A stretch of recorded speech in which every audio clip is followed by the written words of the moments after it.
Hola, en este video vamos a introducir los principales conceptos acerca de la producción a largo plazo y cómo deciden las empresas producir en el largo plazo.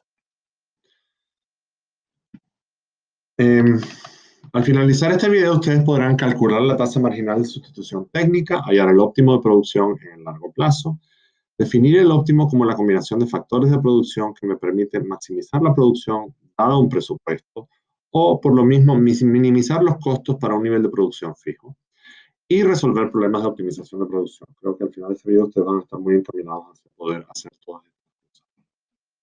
Recordemos que entonces que la pregunta fundamental para la empresa es cuánto producir. Y para eso la empresa tiene una función de producción en la cual la cantidad de productos que ellos terminan haciendo depende de la combinación de factores capital y trabajo, o trabajo y capital. ¿Ya? Ya entonces no estamos en el corto plazo en el cual decidíamos sobre un insumo variable, sino que tenemos que buscar una combinación para utilizar de ambos insumos. ¿Ya? Entonces la empresa ahora va a buscar combinaciones de capital y trabajo que lo lleven a su objetivo. El nivel de producción en largo plazo está determinado por distintas combinaciones de capital y trabajo. ¿Y cómo podemos ver esos distintos niveles de producción? Eso es lo que vamos a ver en los próximos minutos.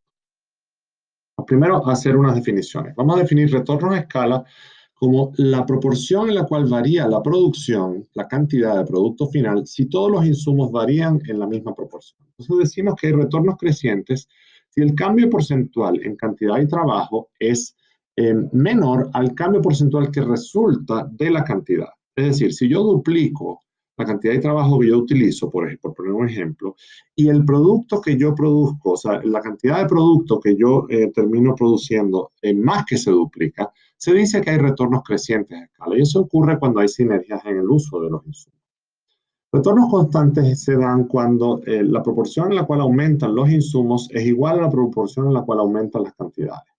Entonces, por ejemplo, si yo duplico la cantidad de trabajo que yo empleo en la producción y la cantidad de producto que resulta también se duplica, entonces estamos en el ámbito de los retornos constantes. Y los retornos decrecientes se dan cuando al yo aumentar la cantidad de trabajo en una proporción, la cantidad de producto final que aumenta en menos de esa proporción. Es decir, podría darse el caso, por ejemplo, en el cual yo duplico la cantidad de trabajo y capital que yo empleo en la producción de Q y la cantidad de Q aumenta en menos que el doble. ¿Ya? Entonces, para poder trabajar este tema, vamos a introducir unas curvas que se llaman isocuantas. Y las isocuantas son básicamente parecidas a los mapas de indiferencia o las curvas de indiferencia. Sin embargo, hay tres cosas fundamentales en las que los varían. Primero, en el eje de las X ya no tengo un producto o un bien, sino trabajo, que es un insumo. Y en el bien Y tengo capital, que es otro insumo. ¿Ya? Entonces tengo combinaciones de insumos y básicamente la curva isocuanta me determina el nivel de producción que me dan las distintas combinaciones que me dan el mismo nivel de producción. Es decir, si yo combino capital y trabajo en diferentes proporciones, esta isocuanta, por ejemplo, que yo estoy mostrando aquí, es la isocuanta Q igual a 5. Entonces me dice todas las combinaciones de capital y trabajo que me dan Q igual a 5. Entonces yo podría, por ejemplo, emplear 30 unidades de capital y media unidad de trabajo para producir Q igual a 5, o a su vez podría emplear, por ejemplo, 10 unidades de trabajo y una coma y tanto unidades de capital para producir Q igual a 5. Es decir, la función de producción permite que yo combine capital y trabajo de diferentes maneras. ¿Ya? Entonces, una isocuanta me muestra todas las posibles combinaciones de los dos insumos que generan un determinado nivel de producto. Obviamente, mientras más alejada del origen, mayor será el valor del producto que representa ese isocuanta. Es decir, mientras más alejada del origen, yo estoy empleando más de cada nivel de cada insumo, y por lo tanto yo termino produciendo más. ¿Ya? Entonces, en todos los puntos de la isocuanta, el nivel del producto es constante, de forma análoga como en todos los puntos de la curva de indiferencia, el nivel de utilidad era constante. ¿Ya? Entonces, eso es lo que son las isocuantas. Para mantener Q sub 0, yo puedo aumentar L y disminuir K. Por lo tanto, yo puedo variar la forma como yo produzco la cantidad Q sub 0, disminuyendo K y aumentando L. ¿Ya? Tienen pendiente negativa, porque básicamente yo puedo dejar de usar un insumo para usar más del otro, para yo así poder producir lo mismo. La tasa a la que se puede cambiar un insumo por otro no es constante. La razón por la que no es constante es porque existen rendimientos variantes a escala, es decir, Cada unidad adicional de trabajo me da una productividad diferente y cada unidad de capital que yo dejo de utilizar, por ejemplo, me quita tanta productividad. Entonces, como esto no es constante, la función de producción no tiene esas relaciones constantes, eso quiere decir que la tasa a la que yo puedo intercambiar capital por trabajo no es constante, ¿ya? Fíjense que, por ejemplo, cuando yo bajo de K2 a K3, yo aumento la cantidad de trabajo que yo necesito emplear de L2 a L3 para poder producir Q sub 0. Por lo tanto, esa cantidad no va a ser constante, porque si yo bajara de K1 a K2, por ejemplo, yo solamente tendría que aumentar el trabajo en poco para mantener la cantidad de producto igual. Las isocuantas vienen porque esto es una proyección de la función de producción. Y si se imaginan en un espacio 3 de 3 dimensiones, digamos, la curva de isocuanta son los niveles de producto que resultan de los niveles de esa curva de 3 dimensiones, como hicimos en algún momento en la clase y que vamos a volver a verlo en la clase, ¿ya? De todas maneras, los puntos más allá de los puntos A y B, por ejemplo, no nos interesan, porque son puntos en los cuales la producción, para mantenerse, tienes que aumentar ambos insumos. Son puntos poco económicos, digamos. Nunca va a tener sentido que un productor elija un punto por esta zona o por esta zona. Por lo tanto, los puntos A y B son los que delimitan la zona que nos interesa. No nos interesa el círculo completo. La tasa marginal de sustitución técnica. La tasa marginal de sustitución técnica es análoga a la tasa marginal de sustitución en las funciones, en las curvas de indiferencia, solo que para las isocuantas. Y viene de la idea de que cuando yo cambio el capital y trabajo, eso implica que la cantidad va a cambiar dependiendo de cuánto contribuye cada cambio en la unidad de capital a la cantidad total. Es decir, el cambio en la cantidad va a venir por el cambio en la cantidad que corresponde a un cambio en capital por la cantidad de capital que yo aumento, más el cambio en la cantidad que viene de un cambio de trabajo por la cantidad de trabajo que yo aumento. Pero sobre la isocuanta, esto es igual a cero, ¿ya? Y por lo tanto, si yo despejo aquí, me da que delta K sobre delta L, que es la pendiente de la isocuanta, es igual a la relación al negativo de las relaciones de las productividades marginales. Recordando que delta Q sobre delta L es la productividad marginal del trabajo y delta Q sobre delta K es la productividad marginal del capital. De todos modos, esto lo vamos a ver en más detalle en la clase. Y esa es la pendiente de la isocuanta, ¿no? Es el grado de sustitución entre L y K para un nivel de producción fijo. A más L, cada L nuevo es marginalmente menos productivo debido a la ley de rendimientos decrecientes, ¿ya? ¿Cómo son las isocuantas cuando tenemos sustitutos perfectos? Bueno, en ese caso la tasa marginal de sustitución técnica es constante.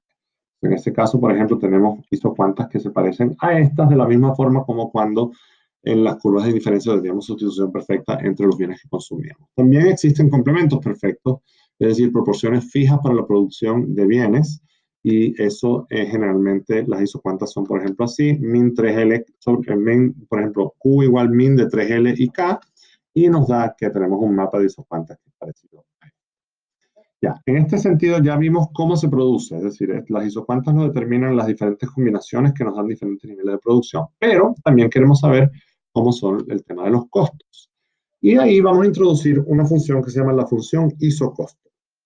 Y la función isocosto es análoga a la restricción presupuestaria del mapa de la teoría del consumidor que vimos antes. Y la función de isocosto nos dice cuáles son las posibilidades de combinaciones de K y L, dado un nivel de precio de K y precio de L, porque recordemos que K y L son unidades que tienen precios, es decir, cada unidad de trabajo y cada unidad de capital tiene su precio. Entonces nos dice, bueno, dado un nivel de presupuesto, de costo total al que yo aspiro llegar, por ejemplo, ¿cuáles son las máximas combinaciones de K y L que yo puedo gastar, que yo puedo comprar con esa cantidad de costo total máxima, digamos? Entonces, para un costo total CT0, por ejemplo, esta sería como la restricción presupuestaria en la función de isocosto, es decir, sobre toda esta recta, el costo total es el mismo. Yo lo único que estoy haciendo es variando las cantidades de K y L, de modo que el costo total sigue siendo el mismo. Es decir, yo estoy gastando igual en toda esta recta CT sub 0. Y en esta recta estoy gastando CT sub 1, de la misma manera como las restricciones presupuestarias en la teoría del consumidor representan diferentes niveles de ingreso, ¿ya? Y la pendiente viene dada por PL sobre PK. PL sobre PK. Entonces, en el óptimo de producción, básicamente se va a dar que yo voy a agarrar el isocosto y yo voy a buscar el máximo nivel de producción que yo puedo alcanzar dado ese nivel presupuestario. Es decir, dado un nivel de costos totales, yo busco la máxima producción que yo pueda producir, básicamente. Entonces, obviamente, en este punto, por ejemplo, aquí no es el máximo porque yo ahí estoy produciendo Q igual a 100, pero si yo me muevo a lo largo de la isocosto, yo podría producir más. Es decir, el punto se da en la tangencia entre la curva isocuanta y la curva isocosto. Y ese punto se da cuando la tasa marginal de sustitución técnica es igual a la pendiente de la curva isocosto. Es decir, cuando las productividades marginales son iguales a la relación de precios del trabajo y del capital. La curva Q igual 300 no es alcanzable porque a este nivel de costos totales, si yo me comprometo a solamente gastar esta cantidad de costos totales, no puedo de ninguna manera producir Q igual 300 porque no hay ninguna combinación de K y L que está sobre esta curva que me lleve a la curva Q igual 300. ¿Ya? Por lo tanto, el óptimo se da en esto. De la misma forma, yo podría minimizar costos, es decir, yo podría decir, bueno, si yo quisiera producir Q igual 200, ¿cuál es el costo mínimo que yo podría, al cual yo podría producir Q igual 200? Entonces, si yo decido que voy a producir Q igual 200, el costo mínimo se da en este punto, que es el punto que está sobre la tangencia. Esta recta primera que yo dibujo, que se dibuja aquí, no es el costo mínimo porque yo podría producir, por ejemplo, yo podría producir Q igual 200 en este punto que está aquí. Pero este punto que está aquí no es el punto de costo mínimo, porque si yo me muevo a lo largo de esta recta, es decir, produzco con menos L y más K, yo podría producir en este punto a un costo total que es menor a este. Por lo tanto, la tangencia también me dice el costo mínimo, es decir, el costo al cual el mismo costo al cual yo podría producir 200. Fíjense que con esta recta yo no podría producir 200. Es decir, si estos fueran mis costos, yo no podría producir Q igual 200 porque la recta curva isocuanta de Q igual 200 está fuera del alcance de esa isocosto. ¿Ya? Entonces, el óptimo de producción se da en la tangencia entre la isocuanta y la isocosto.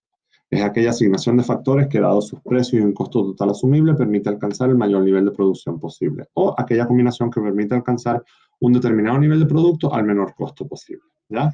En E, la tasa marginal de sustitución técnica es igual a la tasa marginal de sustitución del mercado, es decir, las productividades marginales son iguales a las relaciones de precios. ¿Ya? Y ese es el óptimo.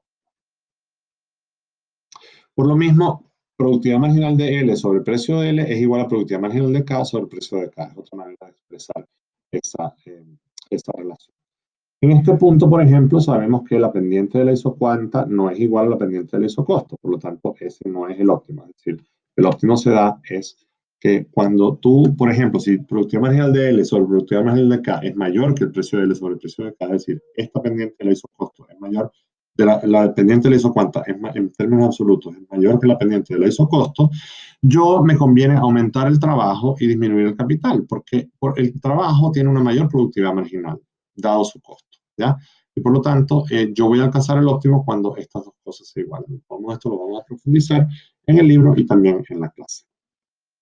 Por lo tanto, al finalizar este video, habíamos dicho que ustedes podrán calcular la tasa marginal de sustitución técnica, hallar el óptimo de producción en largo plazo, definir el óptimo como la combinación de factores de producción que me permite maximizar la producción dado un presupuesto o minimizar los costos para un nivel de producción fijo, y resolver problemas de optimización de producción, cosa que ya creo que pueden hacer.